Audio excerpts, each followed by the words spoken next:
Vamos a, tome su lugar, tomemos nuestra Biblia también y vamos a abrirla en el libro de Ezequiel. Usted empieza a buscar Ezequiel y vamos a llegar al capítulo 16. Y entonces aquí pues vamos a leer palabra que Dios envió a Ezequiel. Benditos los profetas de Dios, porque Dios siempre, hermano, tomando en cuenta al hombre, aleluya, pudiendo hacer él cosas, enviar a un ángel, a un arcángel, le da participación a los hombres. Y Ezequiel era un hombre, un profeta del Señor.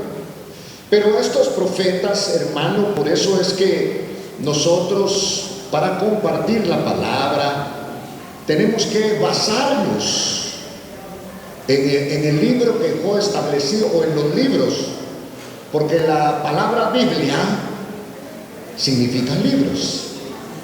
Los libros que dejó el Señor establecidos para que nosotros hablemos con Él o Él con nosotros a través de la bendita palabra de Dios. ¿Cuántos creen que Dios habla por su palabra? Amén. Y dice que es lo más seguro, cuando Dios nos habla por su palabra. Amén. Israel, el pueblo del Señor, no porque Israel hiciera méritos. Es como por ejemplo, para que entendamos perfectamente esto, yo podría hacerle una pregunta y se la voy a hacer en esta noche. ¿Qué mérito ha hecho usted y yo para estar en el Evangelio? Igual que Israel. A Dios le plugo escoger a Israel como le plugo escogerlo a usted y a mí. Aleluya. Y le caiga bien, hermano, a quien sea, o le caiga mal, especialmente al diablo. Usted ahora le cae mal al diablo. Vale. Entonces, antes era usted el consentido del diablo, pero ahora es el consentido de Dios. Aleluya. Y entonces, en el capítulo 16 del libro de Ezequiel, dice Ezequiel: y vino palabra de Jehová, palabra del Señor.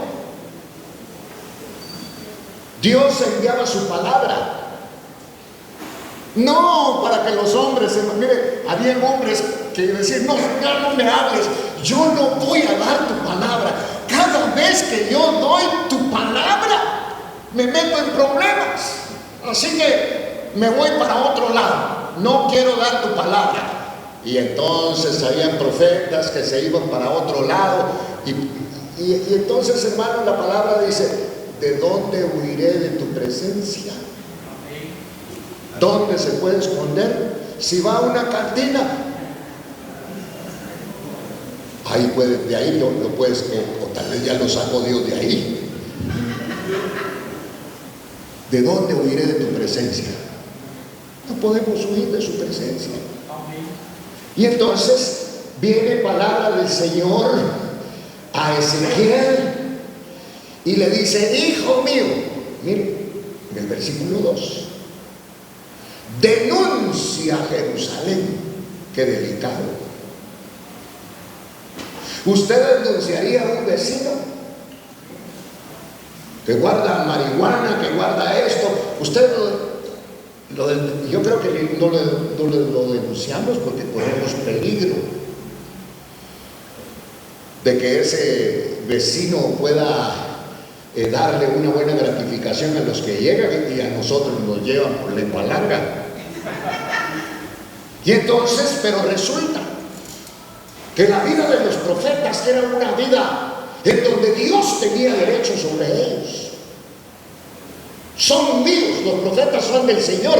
Por lo tanto, el profeta no puede decir lo que se le da la gana, sino solamente lo que le dice el Señor. Aleluya. A los profetas de hoy todos los días les habla el Señor. En cambio a estos, usted pasaba tiempo y no les hablaba.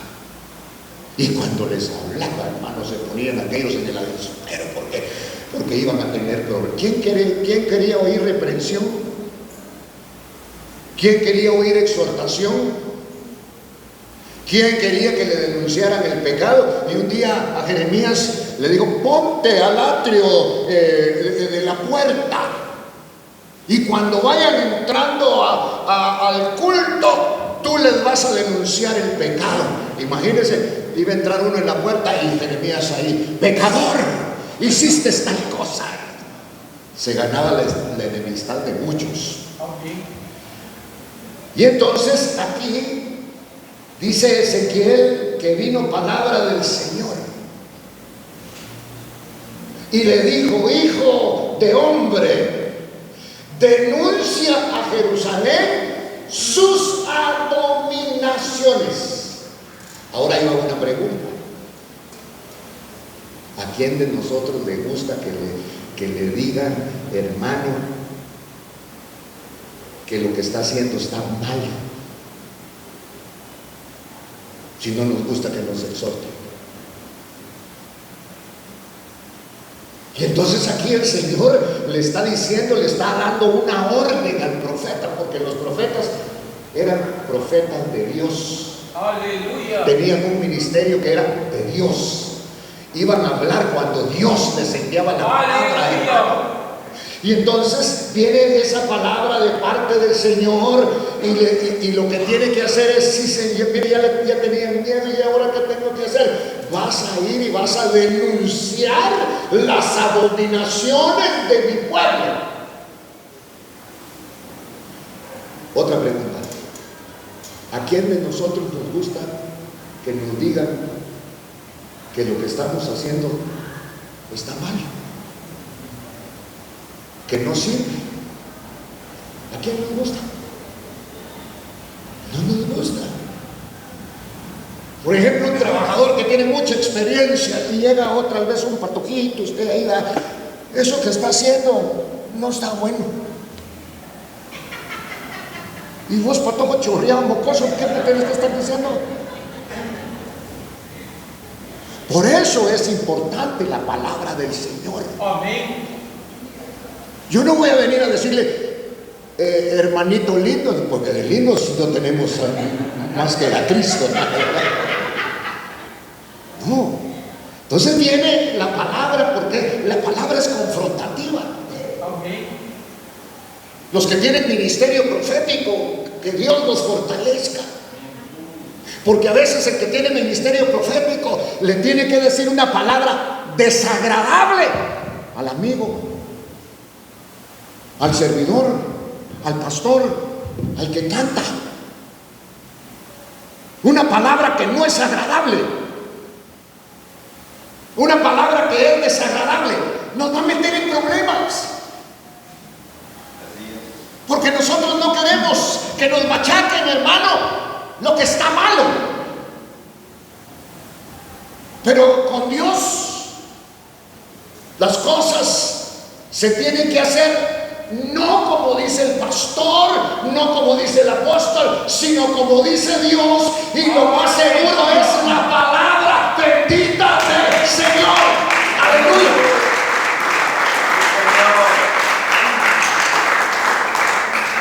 Ahí va Israel a estas alturas con el arca del pacto. Ahora ya no la tenían en tabernáculos. Ahora ya el arca del pacto muchas veces, hermanos, la tenían en bonitos edificios suntuosos. Porque nosotros a veces cuidamos más lo de afuera. Usted compra cualquier ropa o ropa que le luce. Le cuesta encontrar ropa, o ropa que le luce. Yo digo que los espejos los hizo el diablo. Usted va y llega a una edad así como la mía, ya nada le queda bueno a usted. Hasta el pelo tiene que pintarse uno, eso me lo pinto de blanco. Porque muchas veces queremos llevar una vida de apariencia, y esa vida no agrada a Dios. Por eso el apóstol Pablo dijo algo tan maravilloso, y dijo: y no me avergüenzo del evangelio.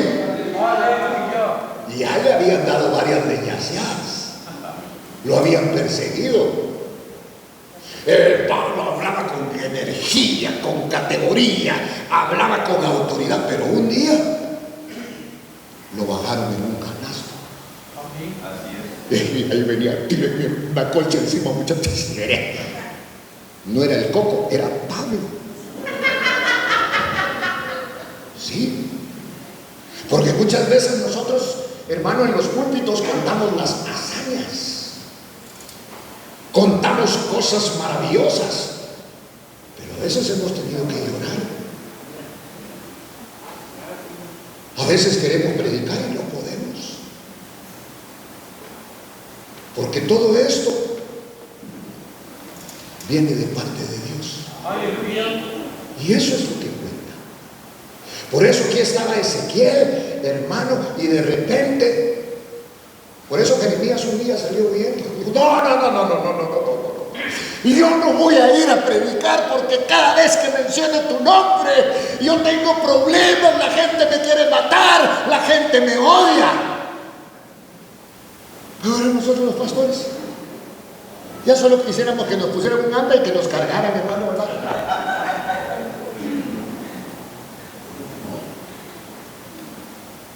Aquellos, porque si tú hablas la verdad, te va a traer problemas. Porque Cristo Jesús, que es la verdad, murió por la verdad. Aleluya. Entonces, hermano, la iglesia no es un oasis. Claro que cuando cae la presencia del Señor, nosotros somos bendecidos. ¡Aleluya! Por eso yo necesito de usted, usted de mí. Nos necesitamos. ¿Por qué? Porque donde 2 o 3 están en su nombre, ahí está la gloria del Señor. Ahí se derrama, hermano, la gloria de Dios. ¡Aleluya! Y entonces cuando cae la gloria de Dios, el que estaba amargado, le dan su cóctel de dulzura y ya sale alegre. Amén. Dios. El que estaba enfermo del alma, porque estar enfermo del alma es peor que estar enfermo del cuerpo. Porque cuando uno está enfermo del alma, le cae mal el que no se ríe, y el que se ríe mucho también. Sí. Ay, ese no debe de tener ningún problema. Lo que pasa es que ya encontró en la palabra que solo Dios hace al hombre feliz. Solo Dios. Esa es nuestra alegría. Hermanos, y problemas tenemos todos. Pero resulta que hemos llegado a conocer el gozo. Y el gozo no es una fiesta. El gozo no es ir a un lugar a otro. El gozo no es un título. El gozo, el verdadero gozo, es el gozo del Señor, el que te hace feliz, el que te hace alabar, el que te hace agradecer al Dios del cielo por lo que eres. Sí. Por eso, hermano, como uno en el mundo no tiene gozo, y entonces como uno en el mundo se cree el traidito de la película, resulta que tiene 5 mujeres y se jacta de las 5 mujeres, pero nunca dice cómo las mantiene. Las mantiene bravas, las mantiene embrujadas. Por eso, hermano, aquí en la palabra el Señor le habló a su pueblo una y otra vez le hablaba a su pueblo, porque el amor de Dios no es como el de nosotros. ¿Qué, hermano? Es un amor que no se puede describir con palabras, porque Dios siempre amó a Israel y lo sigue amando. Aleluya. No porque fuera una nación grande, sino era una nación desposeída, sin territorio, sin nada, no tenía tierra. Los sacaban de todos lados, hasta que el Señor les ofreció llevarlos a una tierra que fluía leche y miel. Aleluya. A esa tierra los iba a llevar el Señor, hermano. Y ellos se confundieron porque tal vez pensaron que no iban a haber enemigos. Ay, Dios, muchos enemigos. Pero si Dios está con nosotros, ¿quién contra nosotros? Aleluya. Alabado sea el nombre de Dios.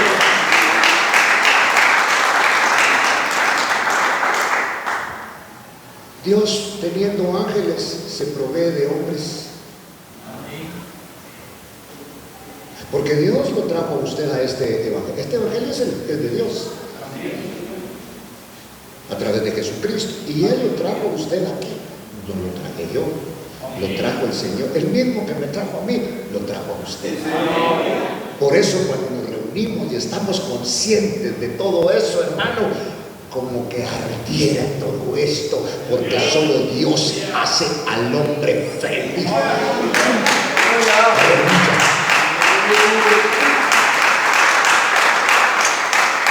Entonces vino a mí palabra de Jehová, palabra del Señor, y dijo: hijo de hombre, cabalgaste, hijo de hombre. No le dio la tarea a ángeles. Y le dijo: denuncia las abominaciones de Jerusalén. Qué lindo es el evangelio, hermano, porque aquí en el evangelio usted no va a encontrar una palabra que conocemos que se llama, bueno, no va a encontrar varias. No va a encontrar la palabra regular. No voy a encontrar la palabra tal vez, y no voy a encontrar la palabra quizá. Porque en la Biblia es sí y no. Tal vez. ¿Va a ir al culto? Tal vez. Entonces viene el Señor y escogió hombres. Y escoge a Ezequiel. Y de pronto viene palabra del Señor y le dice a Ezequiel: necesito que denuncies a Jerusalén. Miren. Entonces, aquí lo que va a hablar son de las abominaciones. Pero ¿por qué las abominaciones las menciona en el pueblo del Señor? Yo creí que solo los inconversos hacían abominaciones. Y eso que es cosas detestables a Dios, cosas que Dios dijo y dejó establecido que no hagamos. Y eso hacemos. ¿A cuántos de los que estamos aquí le teníamos temor a la autoridad de nuestro papá?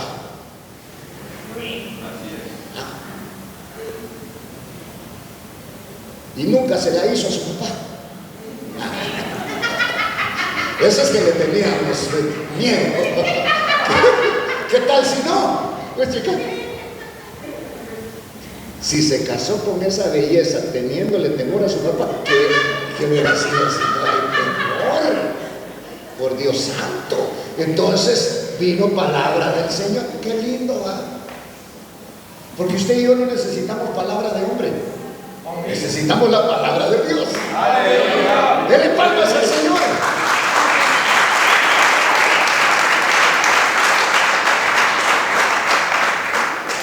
No tenemos necesidad que lea: ¡hala usted! Pero qué bien se mira, ¿qué está haciendo? Es que yo soy evangélico. Pero usted sabe que miente, usted sabe que roba, usted sabe que está en adulterio.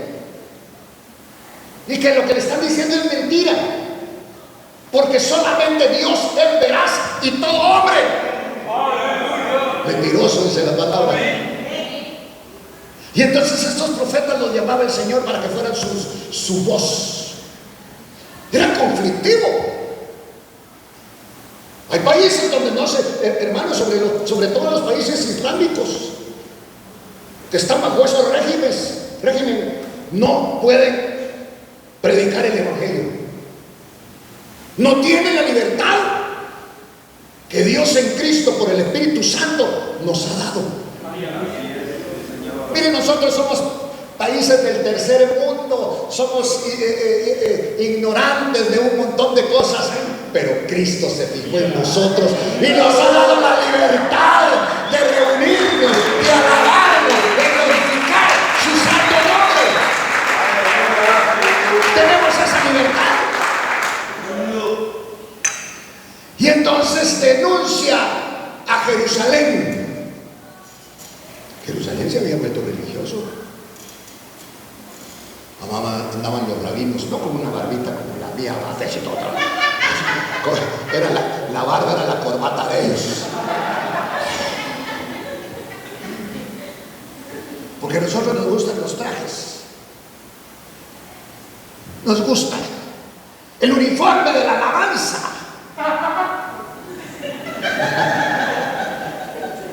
No tienen. Porque de repente a nosotros nos gusta, y lo que nos gusta sería el uniforme, y estamos ahí por el uniforme. Estos profetas no podían decir lo que querían, sino lo que Dios les decía. Era peligroso ser profeta. Pero se arriesgaban. Que esos hombres, y esos que no eran de esa capa, hermano Manuelito, eran de Oriente, pero no de este Oriente, del Medio Oriente. Entonces viene el Señor y llama a Ezequiel: vení para acá. Ya ese vení para acá era como cuando su papá le decía: vení para acá. Usted sudaba, usted se le quitaba el hambre, y usted iba con temor, y aún con temor, la señorita con temor al papá. Mire qué temor el que tenía, qué miedo, que resultó embarazada antes de tiempo. Pero la cosa no era así, sino cuando vino la palabra y le dijo: hijo de hombre, denuncia a Jerusalén sus abominaciones, todo lo malo. ¿A usted le gusta que digan lo malo de usted o lo bueno? Lo bueno, dice él. Hago yo también. Lo malo no. Pero todos tenemos cosas malas. Y le cuento algo, mejor entreguémoslas, porque Dios no puede ser burlado. Amén. Y todo lo que el hombre siembre, eso cosechará. Amén. Mejor antes, si Dios ya lo sabe todo, ¿por qué descubramos lo que somos? Señor, yo no puedo perdonar. Y me veniste a meter con estos pecadores. Le cuento que usted no tiene cabida, pero ni en el cielo, que es tan grande. Porque el único que puede quitar y borrar pecados, por eso el Señor no los quita, porque si no los encuentra, los borra. Aleluya. Y cuando ahí está, ahorita te enseño, y el diablo quita y ya. Nada. Pero si ahí está, me cambiaron la pared.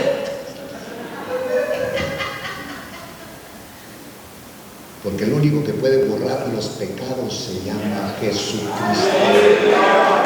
Aleluya.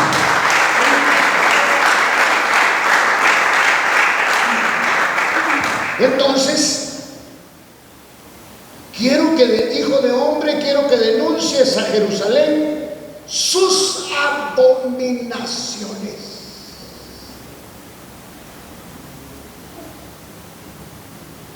Y entonces repito, porque a nosotros nos gusta que hablen de lo bueno de nosotros, no de lo malo. Pero la clase sacerdotal, hacían cosas terribles.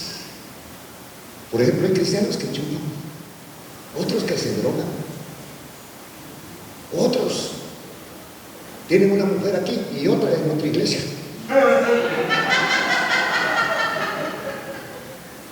Sí.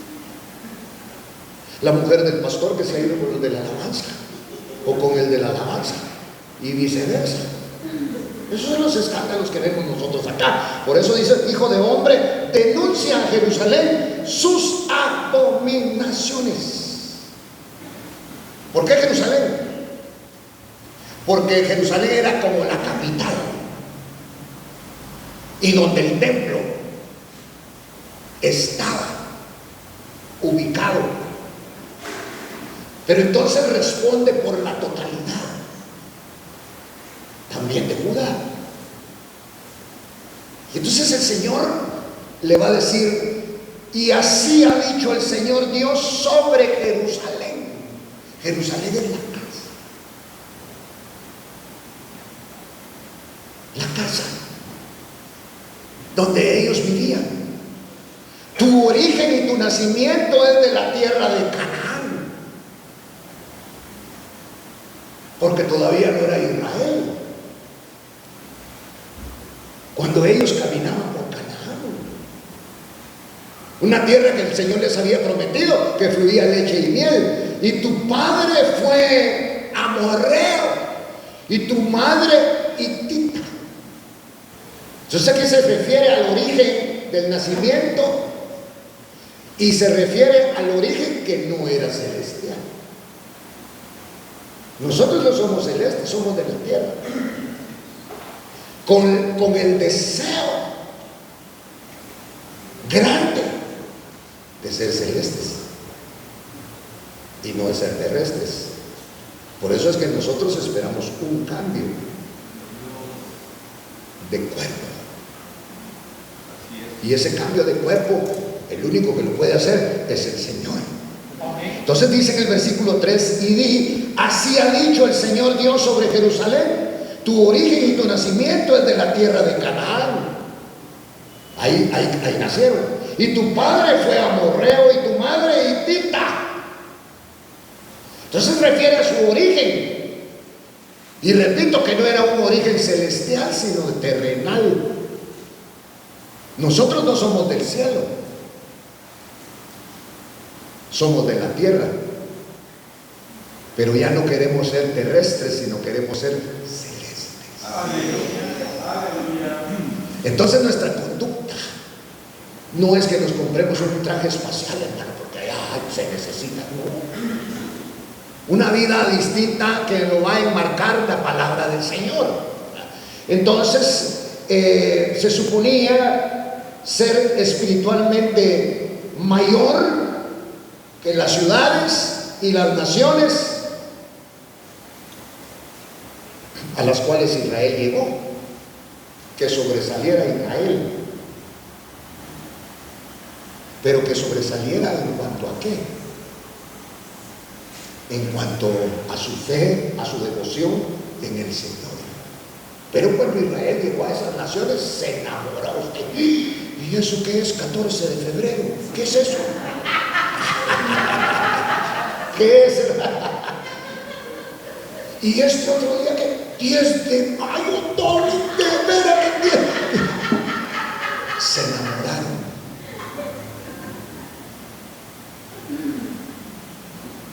Y el de mayo usted le dice: mamá, llego a comer. Pobre viejita, cocinar, y usted lleva. Mire la gran panza que tiene, más grande que la mía.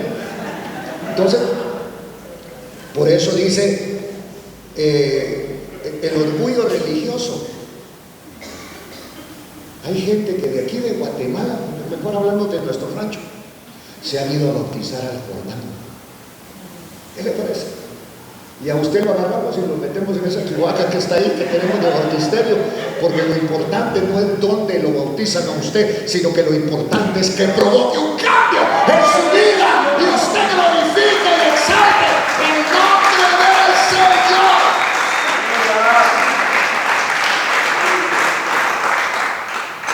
Sí, hermano. Y entonces por eso dice aquí la Señor, tu origen y tu nacimiento, se refiere a que su origen no era celestial. Israel no era celestial, era el pueblo más pequeño que había, y ese tomó Dios. Para Dios, aunque Dios no tiene que mostrar su grandeza, Israel, por ejemplo, hoy porque es un país pequeño, rodeado de países grandes, bélicos, con un armamento tan sofisticado, pero como Jehová, Dios, es el que pelea las batallas. Gloria a Dios. Porque Israel es la niña de los ojos de Dios. Así es. Y tocan la niña. El Señor va, porque a uno como padre, aunque su hijo sea malcriado, no le gusta que otro se lo corrija en la calle. O sí le gusta a usted, ¿verdad que no? Entonces el padre de ellos es Dios, y Él los va a corregir. Entonces les mandan profetas y le dice que su origen y tu nacimiento se refiere al origen que no era celestial, sino, repito, era terrenal. Miren, qué claro. Esto lo decía porque el orgullo religioso había cautivado y se había, porque el orgullo es un espíritu, y ese espíritu religioso había llenado a Jerusalén. Se metió el espíritu religioso. Entonces hay quienes, hermano, se mete ese espíritu religioso, y entonces ellos no veían lo que en realidad era, porque había un espíritu religioso. Entonces el Espíritu Santo, por medio del profeta, les va a herir el orgullo, diciéndoles que su nacimiento, su origen es de la tierra de Canaán, no vienen del cielo. Por el orgullo que tenían, hermano, que nosotros, que Abraham es nuestro padre. Ustedes son cananeos, ahí nacieron. No sean orgullosos. Les está diciendo el Señor, tu nacimiento es de la tierra, no es del cielo. Aún Jesús no nació en el cielo, sino nació en la tierra. Y entonces, por eso, en cuanto a tu nacimiento, el día que naciste, no te cortaron el ombligo.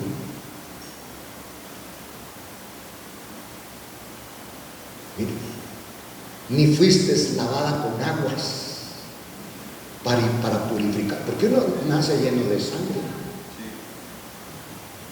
con una gran tripa aquí. Parece, eso debe ser hijo de los bomberos, dice usted, la gran tripa ahí.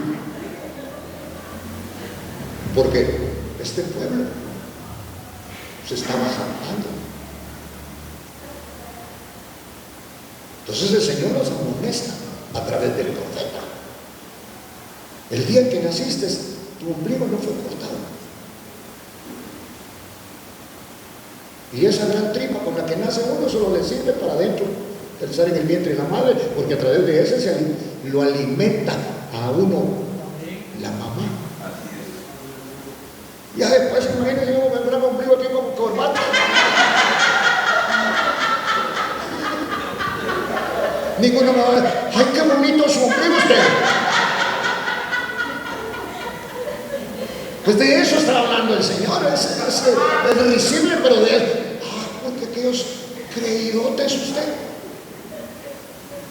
Creídos. El día en que naciste, el ombligo ni te lo cortaron siquiera. Ni tampoco te lavaron con agua. Ni fuiste frotada con sal. Ni fuiste envuelta en pañales. qué tristeza. Qué tristeza.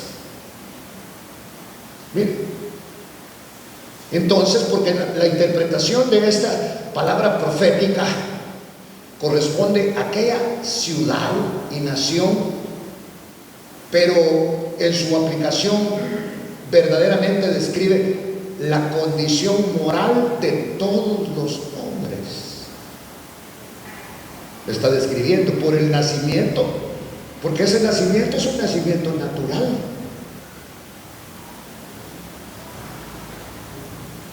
El único que considero yo que nació sobrenaturalmente fue Jesús. Pero ¿y todos nosotros? Nacimos naturalmente. Entonces, por eso, estos versículos que acabamos de dar dan un cuadro, hermano, de la corrupción esencial del hombre. Porque el hombre es corrupto. Las leyes no pueden hacer nada contra la corrupción. El único que nos puede quitar la corrupción es el Señor. Y parte de quitarnos la corrupción es que no le tengamos amor al dinero. Entonces el Señor deja establecido el diezmo. Bueno, ya se puso serio, sigamos adelante. Entonces dice que no hubo ojo que se compadeciese de ti para hacerte algo de esto, teniendo de ti misericordia, sino que fuiste echada sobre la faz del campo con menosprecio de tu vida el día que naciste. Hablando de Israel, de la nación, tipificándolo en lo que estamos leyendo. Miren, no hubo ojo que se compadeciera de ti. ¿A qué se refiere? A las naciones de alrededor. Hermano, ¿cuántos años ha pasado de esto? Y sigue odiando a esa nación. Que desaparezca esa nación. Entonces se refería a las naciones alrededor de esta, desde ese entonces hasta ahora. Mire qué odio. Porque nosotros, hermano, el mundo está dividido en cristianos y en diabólicos, y son más los endiablados que los cristianos. Por eso hay cristianos que quedan enchamucados con pensamientos tremendos y atroces. Por eso en el versículo 5 dice: no hubo ojo que se compadeciera o compadeciese de ti para hacer algo de esto, teniendo de ti misericordia. Porque Israel, siendo la nación más pequeña, tiene los adelantos, tienen lo que tienen. Dios los ha defendido no por buenos, sino por su misericordia. Aleluya. Como el Evangelio llegó a nosotros. El Evangelio llegó a nosotros por la misericordia de Dios, porque solamente Él puede amar lo que no sirve. Solamente Él puede amar lo que es malo. Eso se llama misericordia. Entonces dice: y yo pasé junto a ti, versículo 6, y te di sucia en tus sangres, y dije: vive. Sí, te dije cuando estabas en tus sangres: vive. La gracia del Redentor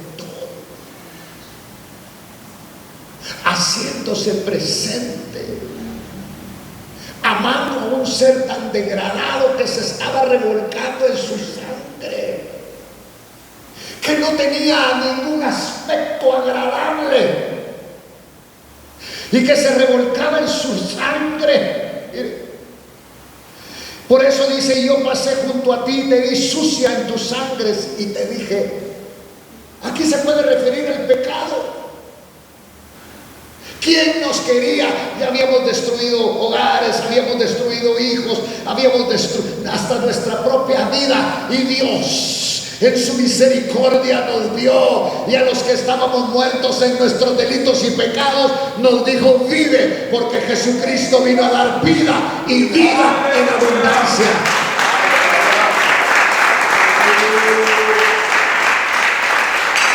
Esto es para ti, Señor. Esto es lo que despiertas en tu pueblo. Cuando tu pueblo entiende, cuando tu pueblo está agradecido, Señor, de lo que estás haciendo en nuestra vida.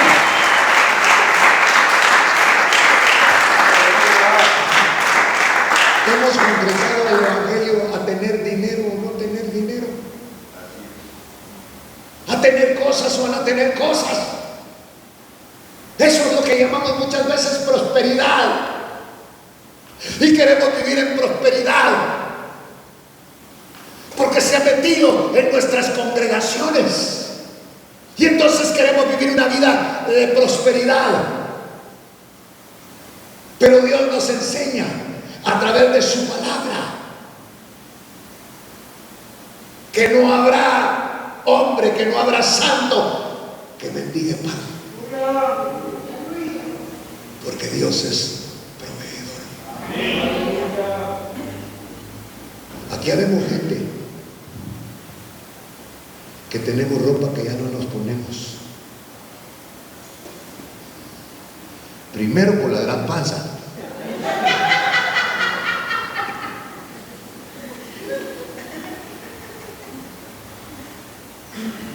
O porque ya no nos gusta.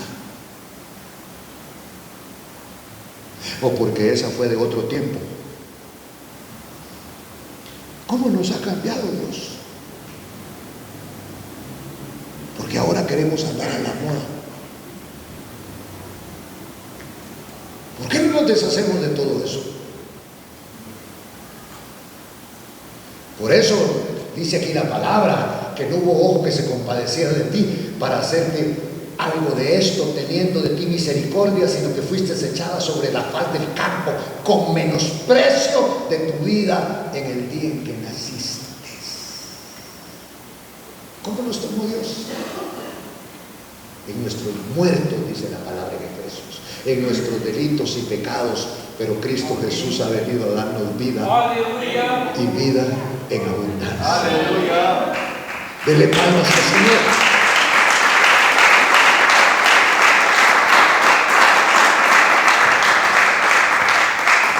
Entonces, la gracia del Redentor, amando a un ser tan desagradable, porque le cuento que usted y yo éramos no desagradables, re desagradables. Como dicen en mi tierra, éramos cae mal.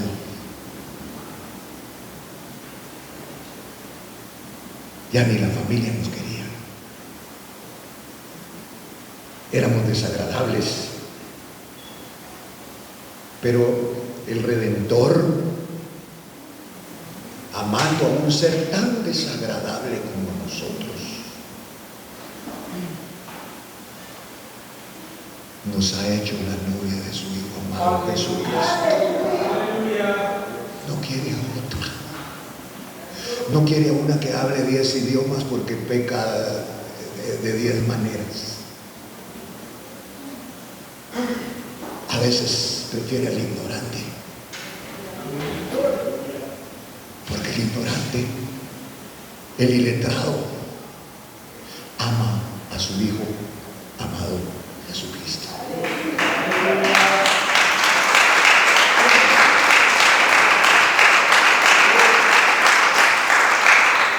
Entonces vino Dios, versículo 7, y dice: te hice multiplicar como la hierba del campo. Ya veo que la hierba, uno con las flores así como estas, uno las está cuidando y a veces no se dan. Pero la hierba del campo, llueve, no llueve, no le echan abono y crece. ¿Y cómo creció esto? Era obra del Dios de Israel. En el desierto se van a morir, no se murieron. salieron 1,000,000, y cuando llegaron allá a la tierra de Canaán, era 1,500,000. En medio del desierto iban caminando, pensando que nos vamos a poner. Ya me ocurrí de esta ropa. No se enfermaban. La muerte no se acercaba a ellos, porque iban protegidos por Dios. Y sus muchachitos, en los 40 años que dieron vueltas, crecieron y se volvieron los príncipes del pueblo del Señor. Y la generación aquella que salió murmurando que saber si llegamos, que allá en el desierto, allá en Egipto teníamos buena comida, teníamos esto, murieron. Y murió hasta el caudillo, murió el líder, murió Moisés. Y Dios nos engañó. Le dijo: mira, sube al monte, te voy a mostrar algo, te voy a decir algo importante. Y subió Moisés. Esa es la tierra que yo les prometí. Porque resulta que lo que Dios promete, lo cumple. Aleluya. Ellos llevaban temor. Gloria a Dios. Y si nos da el coronavirus ahí, miedo tenía el coronavirus al Señor. Y llegaron a la mayoría de edad y entraron a la tierra prometida que se llama Canaán. Una tierra que Dios les había dicho que fluía leche y miel, porque estaban hablando de la abundancia de la tierra. Porque el que está en el Señor, hermano, no va a mendigar pan. Y Dios te va a enseñar que no vas a mendigar pan, porque no solo de pan vivirá el hombre, sino de toda palabra que sale de la boca de Dios.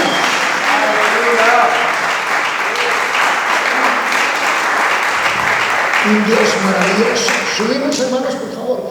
Y entonces, versículo 6: yo pasé junto a ti y te di sucia en tus sangres. Y dije: vive. Sí, te dije cuando estabas en tus sangres. Miren, revolcándose le decía que la gracia del Redentor, amando a un ser tan desagradable. Y esa palabra la traigo para ahora. Eso que dije, amar a un ser tan desagradable como usted y como yo. Y Dios nos amó primero. Por eso hay un canto, no sé si ustedes lo saben, aquel que dice: cuán grande amor el tuyo, oh Dios, nos diste a Cristo. No lo saben, y no canten lo que quieran. Pero tengo que decirle: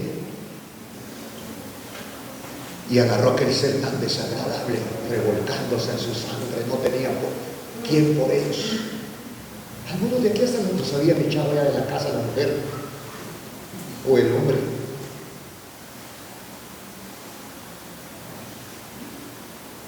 Y andábamos vagando. Hasta nuestros padres creo que aburrimos en un momento determinado. Pero nunca Dios se aburrió de nosotros y nos mandó a buscar. Y cuando nos encontraron, hicieron fiesta. Porque cuando un pecador se arrepiente, hay fiesta en el reino de Dios. Y entonces, tocamos juntos.